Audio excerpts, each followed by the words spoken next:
जैसे कि कड़वा तेल, देखिए कड़वा तेल बोल रहा है। जितना भी इसका मेंबर कंट्री है, अगर वहाँ पे वित्तीय अस्थिरता उत्पन्न हो जाए, किसी को प्रेम समझना हो कि प्रेम क्या होता है, सात्विक प्रेम क्या होता है। नमस्कार, आदाब, सत श्री अकाल। द क्लासरूम में आप सभी का स्वागत है। मैं हूँ रविशंकर कुमार और आप देख रहे हैं PYQ एनालिसिस। तो हम लोगों ने क्वेश्चन नंबर 45 तक क्या हुआ था कि सॉल्व कर लिया था, ठीक है। बेस इफेक्ट पढ़ रहे थे हम लोग, तो यहाँ तक सॉल्व कर लिया था और हम लोग PPT से पढ़ रहे थे, लेकिन PPT से पढ़ने में भी थोड़ी समस्या लग रही है। हालांकि मेरे पास PPT तो है ही, देखिए मैं आपको बता देता हूँ, लेकिन ये बहुत छोटा छोटा लिखा हुआ है, तो फिर समझाने में दिक्कत होगी चीज़ों को, और फिर मैं कहाँ समझाऊँगा, स्पेस भी नहीं है इस क्वेश्चन के बीच में, तो थोड़ा एडिटिंग वगैरह में समस्या है, थोड़ा समय का अभाव भी है। तो कुछ दिन तक आप थोड़ा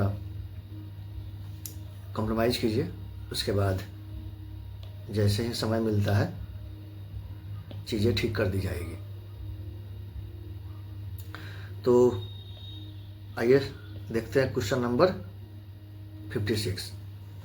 कह रहा है कि निम्नलिखित में से कौन सी मूल्य आधारित कर है। मूल्य आधारित कर है, वैल्यू एडेड टैक्स है कि विशेषता नहीं है। गलत कथन पूछ रहा है हमको। कौन सा कथन चाहिए? गलत कथन चाहिए। इसको बोलते हैं वैल्यू एडेड टैक्स। तो वैल्यू एडेड टैक्स समझना पड़ेगा। वैट क्या है? वैट को बोलते हैं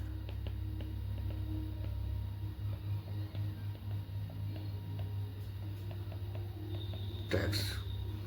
आसान भाषा में एकदम समझते हैं। वैल्यू ऐड किया तो क्या लगा? टैक्स लगा, तो वही कहाता है वैट। वैल्यू मतलब मूल्य, ऐड मतलब जुड़ गया। तो वैल्यू क्या हुआ? मूल्य जुड़ गया। अब मूल्य जुड़ रहा है तो क्या लग रहा है? टैक्स लग रहा है, तो उसी को वैट बोलते हैं। तो किस पर मूल्य जुड़ रहा है, किस पर ऐड हो रहा है? तो कोई भी गुड्स एंड सर्विस पर।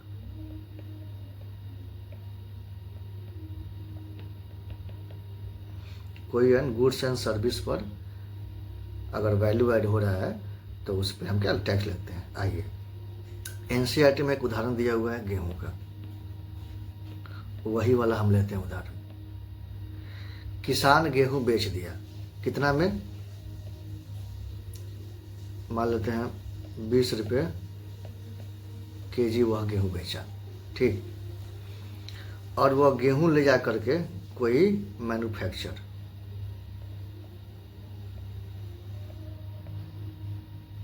मैन्युफैक्चरर क्या किया कि उसका आटा वाला, मिल वाला, उसको किसे बदल दिया? मैदा में बदल दिया, या आटा में बदल दिया। और इसको अब बेच रहा है आटा को कितना में? अब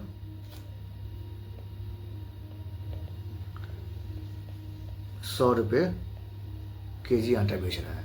तो कितना मूल्य वृद्धि हुआ? 80 रुपया का मूल्य वृद्धि किया, वैल्यू ऐड किया। वैल्यू ऐड किया कितना? 80 रुपया का। अभी 80 रुपया पर जो टैक्स लगेगा उसी को बोलेंगे, 80 रुपया पर जो टैक्स लगेगा उसी को बोलेंगे क्या? वैट बोलेंगे। फिर ये 80 जो आटा है, ये आटा से अब कोई बना लिया केक या बिस्कुट बना लिया, बिस्किट बना लिया। तो इस केक या बिस्कुट को अगर कोई बेच रहा है, मान लेते हैं कितना में बेच रहा है, तो 400 रुपये में बेच रहा है वो, ठीक। तो कितना मूल्य वृद्धि किया वो? 300 रुपया। पहले वो 100 रुपये में बेचा, अब 100 रुपये सामान को अब कितना बेच रहा है? 400 रुपया में। तो यहाँ पे 300 रुपया का मूल्य वृद्धि वैल्यू ऐड किया, उसके बाद बेच रहा है। तो इस पर भी जो टैक्स लगेगा उसी को बोलते हैं वैट। बस, तो ये तुम्हारा प्रथम चरण हो गया, ये तुम्हारा द्वितीय चरण हो गया। फिर इसी तरह क्या हो जाएगा? आगे आगे आगे। तो यह क्या, प्रत्येक स्टेप, प्रत्येक चरण पर प्रोडक्शन हो रहा है, वितरण हो रहा है, तो उस पर टैक्स लगेगा। तो किसी तरह किसी भी गुड्स एंड सर्विस के वितरण और प्रोडक्शन या वितरण पर जो भी वैल्यू एडेड होता है उसी वैल्यू एडेड पर जो टैक्स लगता है उसी को बोलते हैं वैट। सीधा सिंपल सा है, value added tax, value add किया जुड़ गया, मतलब उस पर जो टैक्स लगेगा वही वैट है, सिंपल है। पहले गेहूँ खरीदा 20 रुपया में, बेचा 80 रुपया में, तो कितना वैल्यू ऐड किया, मतलब 100 रुपया में बेचा, कितना वैल्यू ऐड किया 80 रुपया, तो 80 रुपये पर जो टैक्स लगेगा वो वैट हो गया। फिर वह बिस्कुट बनाया और 400 में बेच रहा है, तो कितना वैल्यू ऐड किया 300 रुपया, 300 रुपये पर टैक्स लगेगा, उसको क्या बोलते हैं वैल्यू ऐड टैक्सेज। आसान है, ये सब सारी चीज़ें हैं। तो अब आराम से कथन बन जाएगा, और यह प्रत्येक चरण पर बनता है, ये नहीं कि एक बार लग के ख़त्म हो गया, ऐसा नहीं है। तो कथन ये पढ़ते हैं, कह रहा है कि यह बहु बिंदु लक्ष्य आधारित है, बहु बिंदु मल्टी पॉइंट डेस्टिनेशन, बिल्कुल हर डेस्टिनेशन पर, डेस्टिनेशन फर्स्ट, डेस्टिनेशन सेकेंड, क्या लग रहा है में हुए मूल्य संवर्धन और लगाया गया टैक्स है, बिल्कुल प्रत्येक डेस्टिनेशन पर लगाया जाता है, प्रत्येक चरण पर लगाता है, तो यह हमारा सही है। यह उत्पादन वितरण श्रृंखला में लेन देन के हर चरण में हुए मूल्य संवर्धन पर लगाया गया टैक्स है, बिल्कुल हाँ। तो दोनों कथन क्या है, लगभग सेम है। यह भी step by each stage of transaction in production and distribution chain, देखिए चेन ट्रांजेक्शन हो रहा है, प्रोडक्शन हो रहा है, चीज़ें प्रत्येक स्टेज पे क्या लग रहा है टैक्स लग रहा है, तो यह भी क्या है हमारा सही है।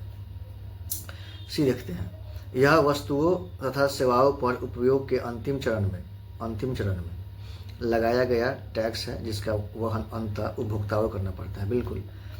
ये जो केक खरीदेंगे हम, अगर हम केक खरीदते हैं तो टैक्स तो हमें को देना पड़ेगा, क्योंकि उसी में ऐड है, तो हम ही को पे करेंगे ना, तो अंतिम जो है कंज्यूमर है वही पे करता है, तो यह भी क्या है सही है। अब बच गया डी है, ये हमारा क्या बचा, गलत हो जाएगा। देखते हैं, यह मूलभूत रूप से केंद्र सरकार का विषय है और राज्य सरकारों का दायित्व इसे सफलता के साथ लागू करने तक सीमित है। नहीं, वैट जो होता है ना, ये राज्य सरकार लागू करती है, राज्य सरकार इम्प्लीमेंट करती है, और वही क्या करती है, वसूली भी करती है। वसूली बार सुने होंगे, धांधली करता है, तो वसूली करती है और वही लागू करती है। हाँ, केंद्र सरकार के कुछ हाँ मतलब जो शर्त होते हैं उसी के हिसाब से। 1 जुलाई 2017 से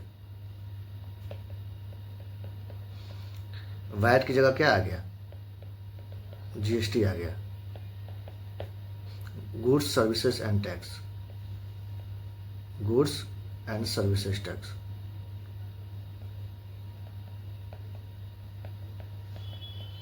वस्तु एवं सेवा कर,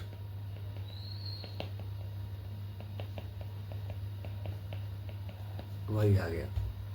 तो अभी भी वैट है चीज़ों पर, जैसे कि पेट्रोल पे, डीजल पर और अल्कोहल पर, ठीक है, शराब वराब पर जो हम लोग पीते हैं, हालांकि हम नहीं पीते हैं भाई। तो इन सब चीज़ों पे क्या करता है, टैक्स लगता है, अभी भी वैट है। तो 1 जुलाई 2017 से वैट की जगह क्या आ गया, जीएसटी आ गया है। तो आसान है, सिंपल है, समझ में आ गया होगा।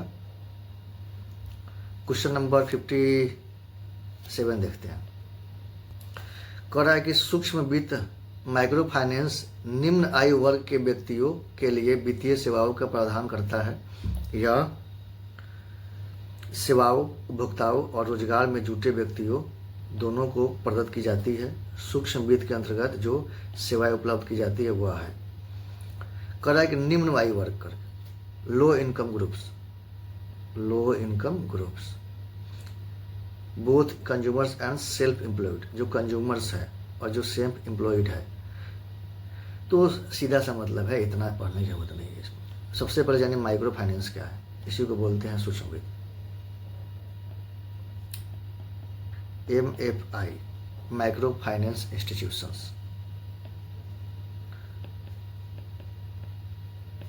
सूक्ष्म वित्त, ठीक। क्वेश्चन नंबर 44 जब हम लोग सॉल्व कर रहे थे, कितना 44, उसमें माइक्रो फाइनेंस इंस्टीट्यूशन के बारे में दिया था। ऑप्शन था कमर्शियल बैंक था, माइक्रो फाइनेंस इंस्टीट्यूशन था, RR भी था, रीजनल रूरल बैंक था।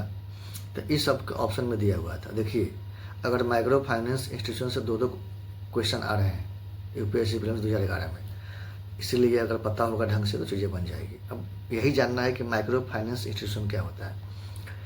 तो नाम में है सूक्ष्म वित्त, माइक्रो,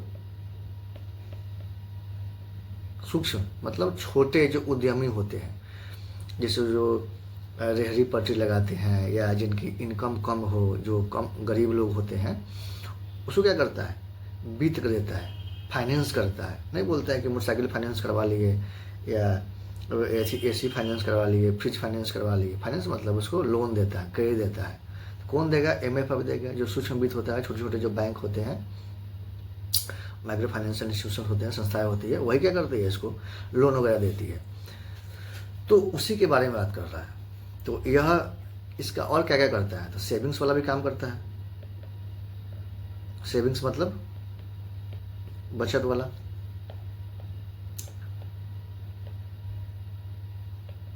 इंश्योरेंस वाला। अब हम लोग जो छोटे छोटे कारोबारी है, व्यापारी है, जो गरीब लोग हैं, बड़े बड़े बैंकों में जाएंगे तो लोन मिलेगा, SBI में जाएंगे तो लोन मिलेगा, HDFC बैंक, ICICI बैंक में जाएंगे तो लोन मिलेगा, नहीं मिलेगा। वो सब कमर्शियल बैंक के हैं। वो लोग नीरव मोदी को लोन देंगे, विजय माल्या को लोन देंगे कि लो और रफू चक्कर हो जाओ तुम। हम जैसे, आप जैसे जो गरीब लोग हैं, उसको लोन तो देवे नहीं करेगा। तो उसके लिए तो कोई चाहिए ना भाई, तो वही है माइक्रो फाइनेंस वाले हैं, सूक्ष्म वित्त जो संस्था है वही देती है, लोन देती है। तो सेविंग्स हो गया, इंश्योरेंस हो गया, और अब मनी ट्रांसफ़र हो गया।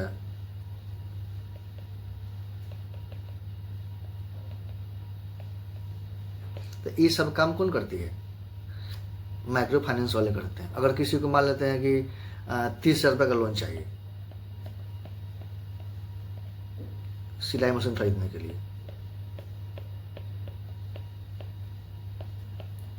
सिलाई मशीन के लिए किसी को 30,000 का लोन चाहिए, तो वह 30,000 रुपये जाएगा बैंक से लोन ले लेगा, क्योंकि SBI HDFC में जाएगा तो 30,000 का लोन देगा नहीं, कुछ मांगेगा कि कुछ गिरवी रखने के लिए दीजिए आप। जो गरीब है उसके पास कुछ है ही नहीं, तो कहाँ से गिरवी रखेगा भाई। तो यह इसको लोन दे, जो छोटी छोटी संस्थाएं होती है यही MFI वाले, इसको लोन दे देंगे। अभी 30,000 में सिलाई मशीन खरीदेगी, अब इससे कपड़ा सिलेगी, कमाएगी और ले आकर के फिर क्या करेगी, अपना उसको पे कर देगी। तो आराम से इसका भी रोजी रोटी चल रहा है। तो उसी के बारे में बात करना है। तो क्या क्या है, पहला करा क्रेडिट फैसिलिटीज, बिल्कुल ऋण तो देवे करती है, लोन तो देवे करती है, ठीक।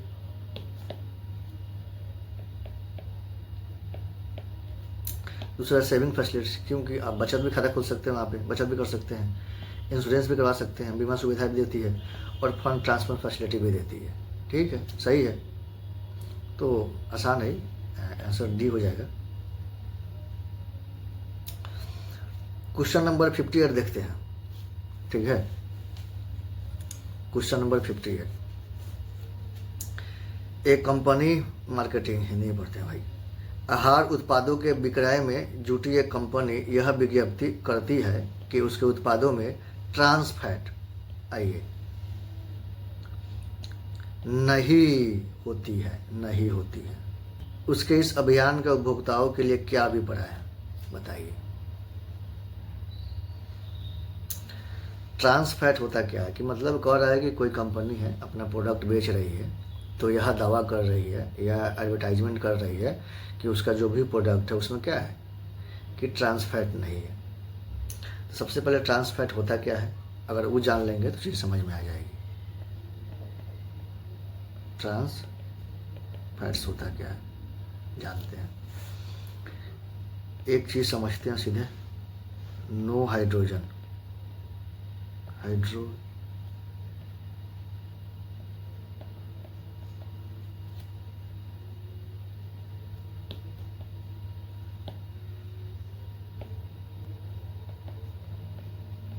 लिक्विड ऑयल, अनसैचुरेटेड फैट बोलते हैं, ठीक।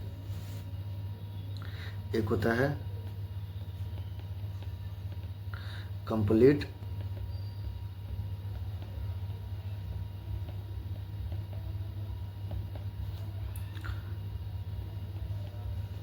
सॉलिड फॉर्म इसको बोलते हैं saturated fat.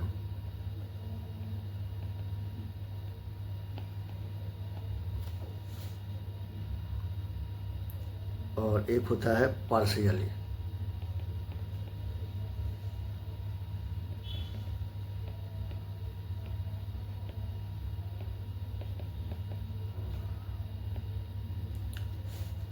Semi solid.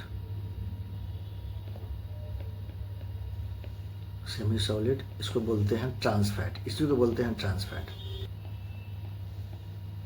Trans fat, ठीक। तो यहाँ तक तो अच्छा, समझाते हैं इसको हम। देखिए अब क्या होता है कि सबसे पहले जानना होगा ट्रांस फैट होता क्या है। तो ट्रांस फैट अगर समझ में आ गया तो ये चीज़ें बन जाएगी। तो एक होता है नो हाइड्रोजन, नो हाइड्रोजनेशन लिखे हैं, इसका मतलब क्या है? तो इसका मतलब है कि कोई ऑयल हो गया, जैसे कि कड़वा तेल। देखिए कड़वा तेल बोल रहा है, बिहार में हम लोग बोलते हैं कड़वा तेल, हमने सरसों ऑयल बोलते हैं, ठीक। तो सरसों का तेल हो गया या सोयाबीन का ऑयल हो गया या किसी भी तेल का हो गया, सूरजमुखी का तेल हो गया, किसी भी चीज़ का कोई ऑयल हो गया, ठीक है। तो अगर उसमें हम किसी भी तरह का छेड़छाड़ नहीं कर रहे हैं, छेड़छाड़ करने का मतलब कि उसमें हम हाइड्रोजन गैस नहीं मिला रहे हैं, कोई भी अगर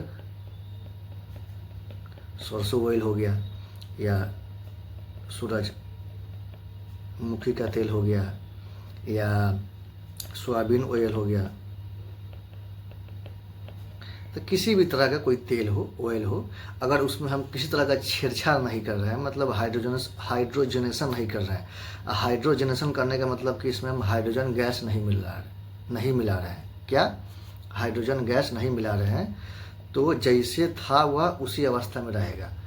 तो लिक्विड में था तो लिक्विड में अवस्था में रहेगा। और इस चीज़ को क्या बोलते हैं? अनसैचुरेटेड फैट बोलते हैं। क्या बोलते हैं? Unsaturated fat. यहाँ तक कोई दिक्कत नहीं। हाइड्रोजनेशन को हिंदी में बोलते हैं हाइड्रोजनीकरण। क्या बोलते हैं? हाइड्रोजनीकरण लिख देते हैं हिंदी, हाइड्रोजनीकरण बोलते हैं, ठीक है। अच्छा, अब हम यही सरसों, सूरजमुखी या सोयाबीन या किसी भी तरह के तेल में हम कंप्लीट हाइड्रोजन मिला देते हैं, माने हाइड्रोजनेशन कर देते हैं। हाइड्रोजनेशन करने का मतलब कि हाइड्रोजन गैस मिला देते हैं। क्या करते हैं? उसमें हाइड्रोजन गैस मिला दिए, तो वह तेल क्या हो जाएगा? सॉलिड फॉर्म में हो जाएगा। क्या हो जाएगा? सॉलिड फॉर्म में। देखते हैं कोई चीज़ जम जाता है तेल वगैरह, तो उसमें हम लोग हाइड्रोजनेशन करते हैं, मतलब हाइड्रोजन गैस मिला देते हैं। तो इसको बोलते हैं सैचुरेटेड, क्या बोलते हैं? फैट बोलते हैं। एक होता है पार्शियली। पार्शियली का मतलब होता है आंशिक। आंशिक मतलब कम मात्रा में हाइड्रोजन गैस अगर मिलाते हैं तो उस किस में? तेल में, तो वह क्या बनता है? सेमी सॉलिड बनता है। सेमी मतलब होता है अर्ध, पूरा ठोस नहीं बनेगा, गीला टाइप का रहेगा वो, ठीक है। तो उसी को बोलते हैं ट्रांस फैट। अब अनसैचुरेटेड फैट क्या है, सैचुरेटेड फैट क्या है, वह तो क्वेश्चन में पूछ नहीं रहा है, तो उस पर हम चर्चा नहीं करेंगे। जब हम ट्रांस फैट बताएंगे डिटेल से, उसमें बताया जाएगा कि अनसैचुरेटेड फैट क्या होता है और ये सब क्या होता है, इसके लाभ हानि क्या बताएंगे। तो ये जो ट्रांस फैट है, ठीक है, इसी को बोलते हैं ट्रांस फैट। मतलब कि हम किसी भी तेल में अगर आंशिक रूप से कम मात्रा में हाइड्रोजन गैस मिला देते हैं तो वह सेमी सॉलिड बनता है, और यही इसी को बोलते हैं हम लोग ट्रांस फैट। तो यह क्या होता है जो ट्रांस फैट? यह होता है, यहाँ आते हैं पहला, यह बैड कोलेस्ट्रॉल बढ़ाता है। बैड जो कोलेस्ट्रॉल है क्या करता है? इंक्रीज करता है। गुड जो कोलेस्ट्रॉल है उसको क्या करता है? घटा देता है, बढ़िया को घटा देता है। और जो हार्ट वाला जो डिजीज है, हार्ट डिजीज का जो खतरा है उसको क्या करता है? इंक्रीज कर देता है। हृदय घात का जो खतरा है, हृदय संबंधी जो, उसे क्या करता है? बढ़ा देता है। तो यह चीज़ समझ में आ गई। बहुत आसान है कि यदि हाइड्रोजन गैस नहीं मिलाते हैं किसी भी तेल में, चाहे तेल भी कोई भी तेल हो, सरसों का हो, सूरजमुखी का हो, सोयाबीन का हो, तिल का हो, किसी भी का हो, तब उसमें वह जो जिस अवस्था में है उसी अवस्था में रहेगा, इसको बोलते हैं अनसैचुरेटेड फैट। और अगर हम कंप्लीट हाइड्रोजन गैस मिला दिए पूरा, तो उसको वह सॉलिड अवस्था में हो जाएगा, ठोस अवस्था में हो जाएगा, तो उसको बोलते हैं सैचुरेटेड फैट।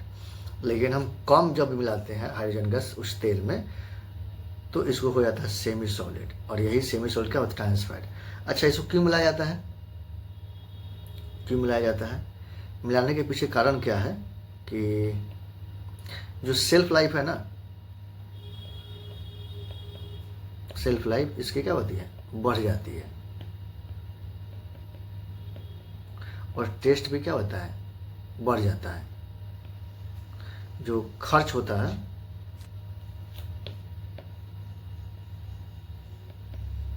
खर्च क्या होता है, कम पड़ता है। तो इसीलिए हम लोग नहीं भाई, जो कंपनियां होती है वो क्या करती है कि हाइड्रोजनेशन करती है, ट्रांस फैट वाला इस्तेमाल करती है। तो अब बिस्कुट वगैरह जो देखते होंगे उस सब चीज़ों में ट्रांस फैट क्या होता है, मिला होता है। तो जो आपको फैट बढ़ाएगी और जो गुड कोलेस्ट्रॉल है उसको कम करेगी, और जो हार्ट डिजीज वाला चीज़ें है उसमें आपको दिक्कत होगा। तो अब आते हैं, क्वेश्चन बनाते हैं। अब कह रहा है कि पहला, तो इसमें केवल हाइड्रोजनेशन से संबंधित ट्रांस फैट, किसी और चीज़ संबंधित नहीं है, बस यही याद रखना है। कंपनी के आहार उत्पाद हाइड्रोजनीकृत तेलों से नहीं निर्मित किए जाते हैं। कह रहा है कि ट्रांस फैट है लेकिन नहीं है। जब ट्रांस फैट नहीं है तो मतलब हाइड्रोजन गैस नहीं मिलाया होगा। तो वही कह रहा है, कंपनी के जो आहार उत्पाद है उसमें हाइड्रोजनीकृत तेलों से निर्मित होते हैं। बिल्कुल सही है, तो पहला तो सही है। कंपनी के आहार उत्पाद पशु उत्पन्न वसा या तेलों से नहीं निर्मित किए जाते हैं। इसका मतलब यह नहीं है कि आप पशु का तेल नहीं मिलाया इसलिए वह ट्रांस फैट नहीं है। ट्रांस फैट का मतलब से बस एक ही है कि वह अगर हाइड्रोजन गैस उसमें मिलाया है कि नहीं मिलाया है। तो इसलिए हमारा यह गलत हो जाएगा। अगर दो मेरा इसमें भी है, दो इसमें भी है, तो यह खत्म, बच गया ए और सी। तो जब भी हम बताए हैं कि दो कथन बचे तो दूसरे के साथ जाना है, सिंपल। कंपनी के द्वारा प्रयुक्त तेल संभाव्यतः उपभोक्ताओं के हृदय वाहिका, कार्डियोवैस्कुलर मतलब कार्डियो डिजीज, हृदय डिजीज, स्वास्थ्य को क्षति नहीं पहुंचाएगा। बिल्कुल, ट्रांस फैट नहीं है तो क्षति नहीं पहुंचाएगा। इसलिए क्या है, हमारा तीसरा भी सही है। तो हमारा 1 और 3 हो जाएगा, सही हो जाएगा। उम्मीद है समझ में आया होगा।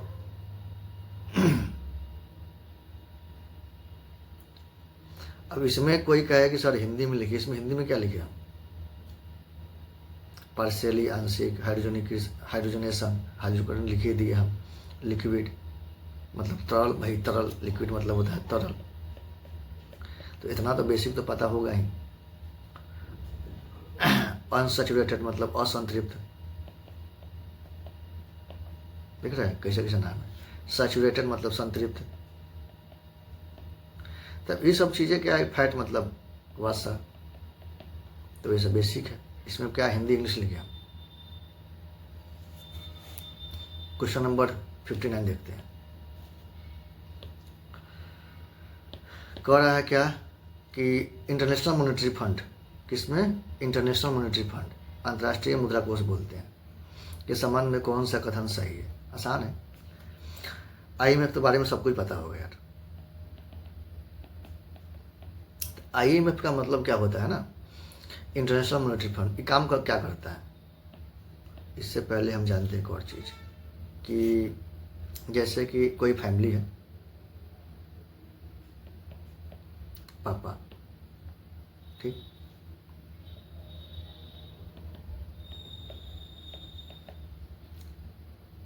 पिताजी, मान लेते हैं किसी पिताजी के 4 गो बुलवा दें, 4 गो बेटा है। अब सब बेटा क्या कर रहा है ना कि अपना अपना काम कर रहा है, कोई बिजनेस कर दिया, अपना अपना सब बिजनेस खोल लिया है। अगर किसी उद्देश्य से यह भी क्या कर लिया, बिजनेस, यह भी क्या किया बिजनेस, यह भी क्या किया बिजनेस, यह भी क्या किया बिजनेस खोल दिया है, सब अपना अपना बिजनेस कर रहा है। किसी कारणवश से अगर इसका बिजनेस खत्म हो गया, बर्बाद हो रहा है, घर में लाले पड़े हुए हैं, सब अलग अलग रह रहा है कि नहीं हो पाएगा, खर्चा नहीं है, दवाई खर्चा नहीं निकल रहा है, स्वास्थ्य खर्चा नहीं निकल रहा है, खाने के लिए चीज़ें एकदम लूट मरी हुई है, चावल ख़त्म हो गया है, भूखमरी पे आ गया है, क्योंकि बिजनेस क्या है, डूब गया है। तो बाप बोलेगा चिंता मत करो बेटा, अभी तुम्हारा बाप जिंदा है। तो इसको क्या देंगे, लोन देंगे, वित्तीय सहायता देंगे कि जाओ तुमको वित्तीय सहायता दिए हैं और तुम इससे अपना बिजनेस संभालो। इसी तरह बी के साथ, इसके साथ, इसके साथ, अगर इसके साथ हो जाए, अगर इसके साथ हो जाए, इसके साथ हो जाए, तो सबको वह क्या करता है, वित्तीय सहायता देगा और इसको उससे निकालेगा। ठीक, इसी तरह IMF के जितना भी औलाद है, जितना भी बेटा सब है, जैसे बेटा कहने का मतलब है जितना भी सदस्य है,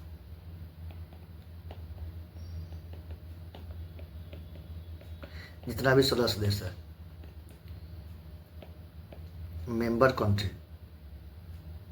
ठीक है, जितना भी इसका मेंबर कंट्री है, अगर वहाँ पे वित्तीय अस्थिरता उत्पन्न हो गई, फाइनेंशियल इनस्टेबिलिटी वहाँ पे आ गई, तो उस अस्थिरता से अच्छा उसको पड़े ना, बैलेंस ऑफ पेमेंट वहाँ पे गड़बड़ा आ गया, उसके पास डॉलर ही नहीं है, एकदम पूरा अर्थव्यवस्था धराशायी हो गई। जैसे श्रीलंका का हुआ था, पाकिस्तान का हुआ था, पूरा अर्थव्यवस्था धराशायी हो गया।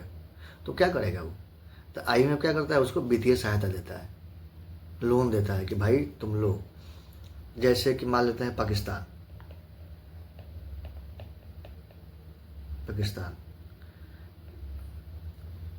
बोल रहा है कि बाबू मेरा वित्तीय जो स्थिरता है वो एकदम गड़बड़ हो गया है, फाइनेंशियल इनस्टेबिलिटी आ गया है और खाने के लाले पड़े हैं, डॉलर है लिए नहीं है, तो कैसे होगा, स्वास्थ्य सुविधाएं नहीं है। तो हम किसी भी चीज़ का खरीदते हैं, एक्सपोर्ट करेंगे विदेशों से, तो कैसे एक्सपोर्ट करते हैं, पैसा देना पड़ता है, तो डॉलर में खरीदारी करते हैं। इसमें डॉलर सबसे मजबूत है। अब भारत के, पाकिस्तान के पास डॉलर ही नहीं है, तो कैसे खरीदेगा गेहूँ चावल, जब गेहूँ चावल खरीदेगा नहीं तो लोग तो भूखे मर जाएगा वहाँ पर। तो क्या करता है कि IMF बोलता है कि बेटा चिंता मत करो, हम तुमको वित्तीय सहायता देंगे,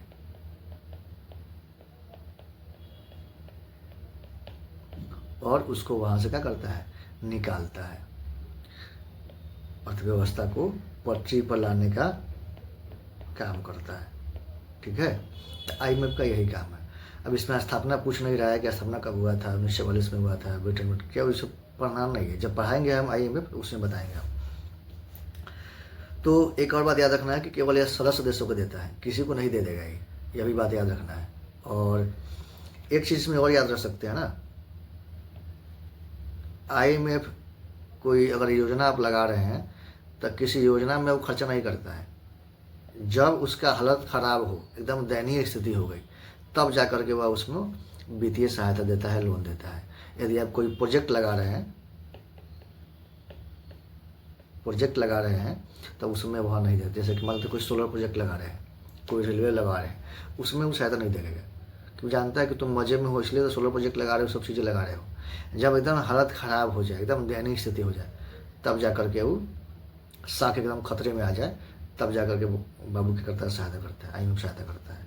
प्रोजेक्ट में सहायता करता है वर्ल्ड बैंक। ठीक,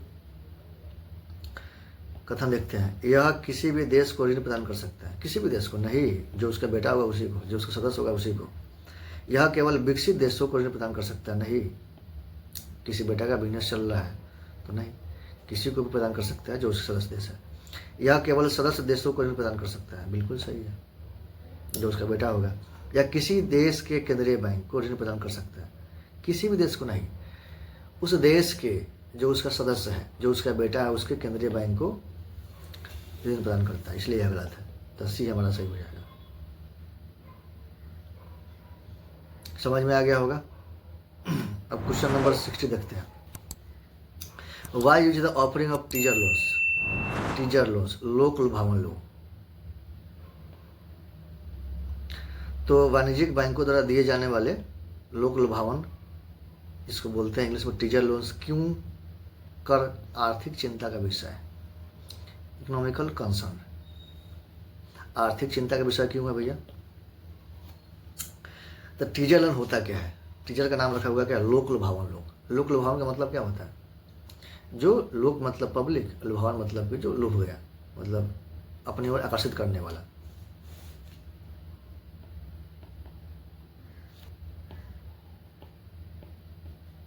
टीजर लोन, इसको बोलते हैं लोक लुभावन लोन। नामे है वैसा ऋण बोलो ना।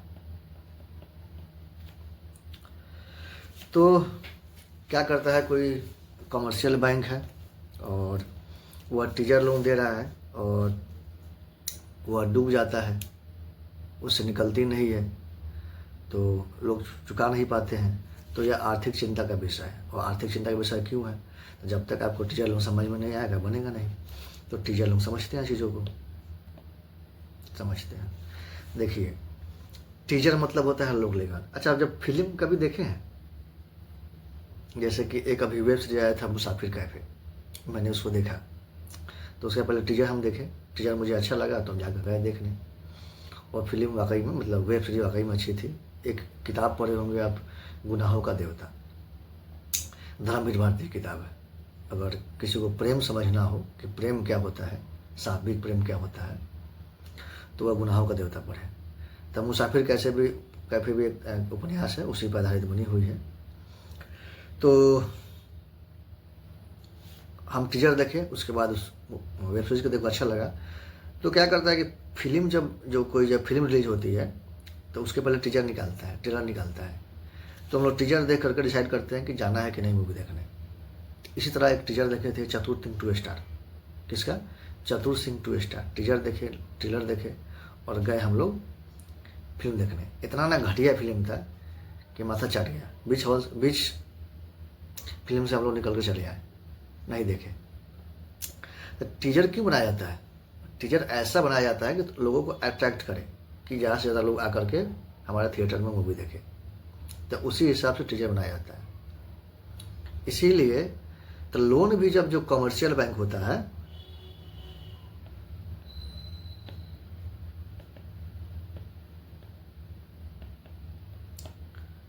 कमर्शियल बैंक होता है, ऑफर देती है। जैसे बड़े बड़े जाते हैं मॉलों में कपड़ा वगैरह खरीदने हम लोग, तो ऑफर होता है 1 पे 6, 5 पे चेन, खरीदिए 3 ऑफर पाइए। तो ये क्या है? लोक लुभावन ऑफर है। लेकिन उस तरह से खरीदारी कीजिएगा तो हमेशा घाटा ही होता है। उसी तरह कमर्शियल बैंक क्या करती है ना, टीजर लोन देती है।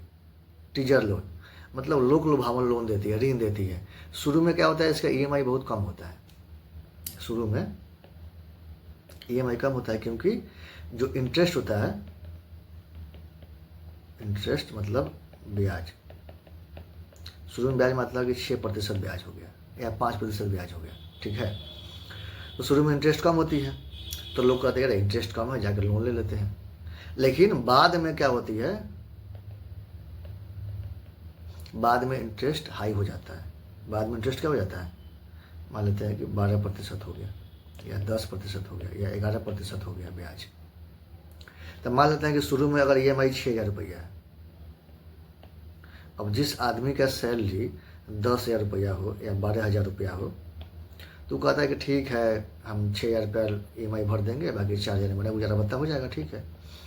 लेकिन उसको लगता है कि 1-2 साल तक लोन लगता है 6% के हिसाब से, कहता है कि ठीक है 6,000 हम भर के देंगे आराम से, जाकर लोन उठा लेता है। लेकिन 1-2 साल बाद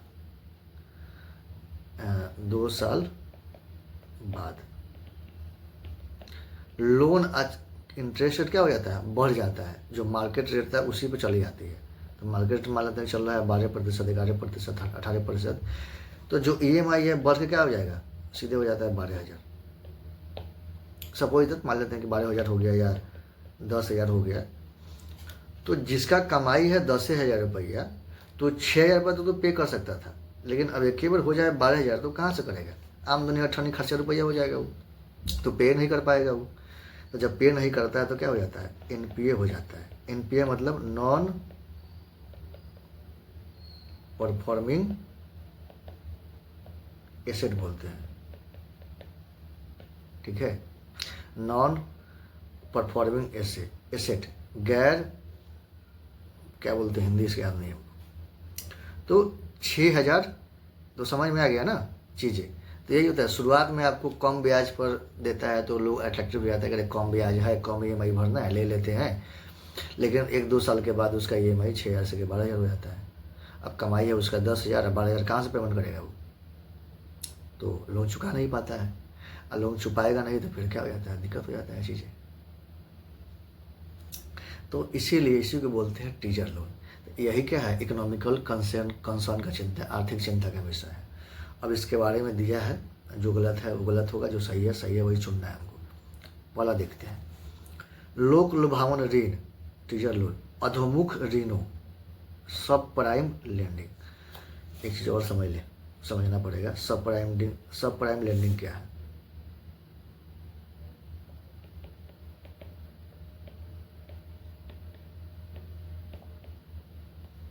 अधोमुख देखो हिंदी कैसा है, हिंदी वहां देख लीजिए आप। तो सब प्राइम लेंडिंग क्या होता है? अमेजन प्राइम का नाम सुने आप?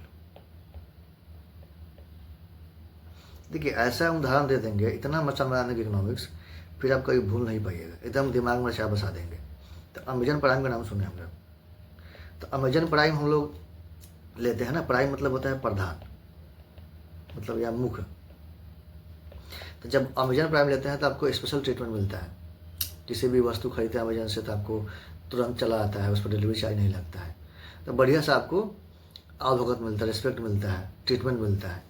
और ये कह रहा है कि सब प्राइम मतलब होता है कम,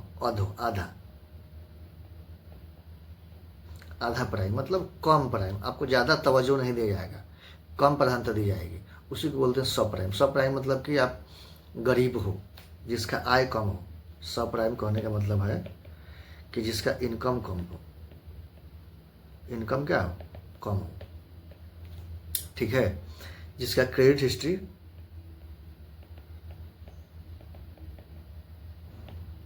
क्या हो, खराब हो, और गरीब हो, गरीब तो होबे करेगा, सबसे पहले यही शर्त है। तो इनकम कम है, क्रेडिट हिस्ट्री कम है, गरीब है, तो जो गरीब रहेगा उसी का तो क्रेडिट हिस्ट्री खराब रहेगा यार, क्योंकि उसके पास पैसा ही नहीं है, तो कहाँ से लोन लगेगा, चुकाएगा कि उसका क्रेडिट हिस्ट्री बढ़ेगा। वो जिसका इनकम कम हो, आय कम हो, क्रेडिट हिस्ट्री उसका बेकार हो, तो उसी को क्या कर देता है, लोन देता है। सब प्राइम मतलब यही आता है, ठीक है। तो लोक लुभावन ऋण टीजर लोन सब प्राइम का ही एक रूप समझे जाते हैं तथा बैंकों को यह जोखिम रहता है कि भविष्य उनका ऋण चुकता ना हो। बिल्कुल, क्योंकि तुम ऐसे लोगों को ऋण दे रहे हो, लुभा रहे हो कि जो गरीब है, जिसका इनकम कम हो, क्रेडिट हिस्ट्री बेकार हो, उसको आप लोन दे रहे हैं, तो दिक्कत होगा ही। तो यही होता है। तो पहला क्या है कि सही है। दूसरा है कि कथन, देश में लोक लुभावन ऋण टीजर लोन मुख्यतः अनुभवहीन उद्यमियों को उत्पादन संबंधित अथवा निर्यात इकाइयां स्थापित करने के लिए जाते हैं। अनुभव संबंधी, इनएक्सपीरियंस एंटरप्रेन्योर्स, बड़ा जटिल वर्ड है, एंटरप्रेन्योर, इनएक्सपीरियंस उद्यमी। जो अनुभवहीन उद्यमी उसको हम क्यों देंगे यार? अब खुद सोचिए ना कि आप खुद एक, अगर मान लेते हैं कि आप बैंक है, आप पैसा, आपका एक बैंक है, अब किसी को बैंक में लोन देना हो किसी को, तो किसी को आप दे दीजिएगा, नहीं दे पाइएगा ना भाई, उसको अनुभव है लेने, तो लोन कैसे दे देंगे आप? तो यह सब बेकार की बातें हैं। तो इससे भी कथन क्या हो जाएगा, गलत हो जाएगा। और दूसरी बात, जो टीजर लोन्स था यह हाउसिंग में दिया जाता था। हाउसिंग मतलब हाउसिंग लोन मतलब होम लोन बोलते हैं,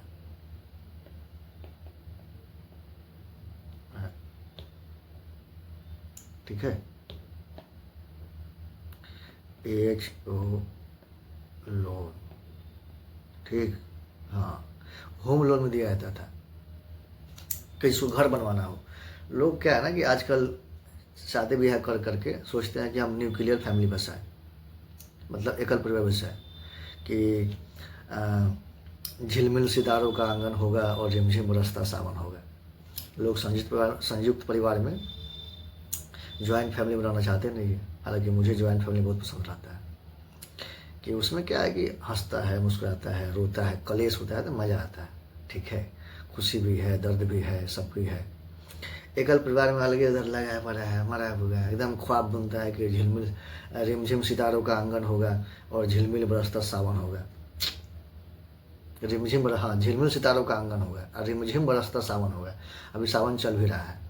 तो ये लोग अकेले परिवार वाले क्या करते हैं कि होम लोन चाहिए तो होम लोन ले लेते हैं और बड़े बड़े शहरों में आकर के रहते हैं। अब प्राइवेट सेक्टर में काम करते हैं, महीना कम होता है, 20,000 25,000 महीना होता है। होम लोन उठा लिए, घर का भी खर्च चलाना है, 15-16 हज़ार तक घर में चल जाता होगा। 5,000 6,000 सोचते हैं कि लोन भर देंगे हम, तो टीजर लोन उठा लेते हैं और 1-2 साल के बाद क्या होता है कि जो EMI है वो बढ़ जाता है, एक बार दुगुना हो गया। भरो आप 10,000 रुपया, तो भर नहीं पाते हैं हम, तो क्या हो जाएगा, वो डूबेगा ही पैसा। तो NPA हो जाता है, नॉन परफॉर्मिंग एसेट। वैसा लोन जो डूब गया हो, ना चुकता हो, तो उसी को बोलते हैं नॉन परफॉर्मिंग एसेट। तो इस समय दिक्कत हो जाती है। तो जो टीजा लोन है मुख्य रूप से किससे जुड़ा हुआ था? हाउसिंग लोन से, होम लोन से जुड़ा हुआ था, गृह ऋण से जुड़ा हुआ था। ठीक है। और 2008 में अमेरिका में जो आया था, वैश्विक संकट आया हुआ था, उसमें भी इसका योगदान है, टीजर लोन का, हाउसिंग लोन का। ठीक है। तो पहला तो सही है, दूसरा गलत है, तो हमारा आंसर हो जाएगा क्या? ए हो जाएगा आंसर। ठीक, उम्मीद है समझ में आ गया होगा। तो जो चीज़ें समझ में नहीं आए तो उसको आप कहिए कि मैं समझा दूंगा। और जो एप्टीट्यूड डेवलप बहुत करना ज़रूरी है, इसलिए मैं समझाता हूँ एग्जांपल देकर के, तब भी आप में एटीट्यूड डेवलप हो जाए। बिना एटीट्यूड डेवलप किए नहीं हो जाते। मान लेते हैं कि आप लोगों ने प्रीलिम्स दिया होगा, स्कोर वगैरह जब कम आता है, मुश्किल से कितना 50 या 70 के बीच में, जो ठीक ठाक से पढ़ते होंगे तो उनका स्कोर आता है।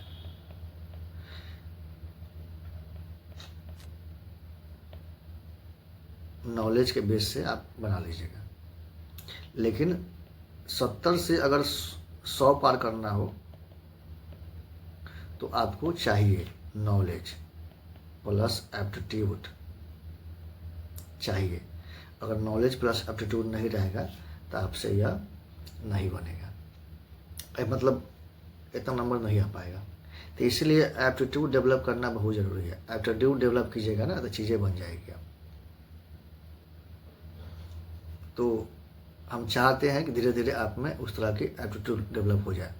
तो जो अगर नॉलेज से बनने वाला होता है तो वही बताते हैं, अगर जो नॉलेज से नहीं आसानी से भी बन जाए तो वो अवश्य उसको भी हम समझाते हैं। जैसे इसमें देखिए कि सीधे बोला ना कि इनएक्सपीरियंस लोन, किसी को लोन कैसे देगा? तो यही है कि अगर कथन को, क्वेश्चन को अगर ढंग से पढ़िएगा ना तो उसी में से आंसर निकलता है। इसी में से तो आंसर निकालना है यार, इसी में से कोई एक होगा, कोई सही होगा कोई गलत होगा। तो स्टेटमेंट को ढंग से पढ़ना है, अच्छे से पढ़ना है, आराम से बन जाएगा, सीधी बात है। तो ठीक है, किसी भी प्रश्न में दिक्कत हो तो कमेंट करें, लाइक करें, सब्सक्राइब करें और हो सके तो शेयर करें यार। ठीक है, ताकि हमको भी मज़ा आए पढ़ाने में। तो हंसते रहिए, मुस्कुराते रहिए और देखते रहिए द क्लासरूम।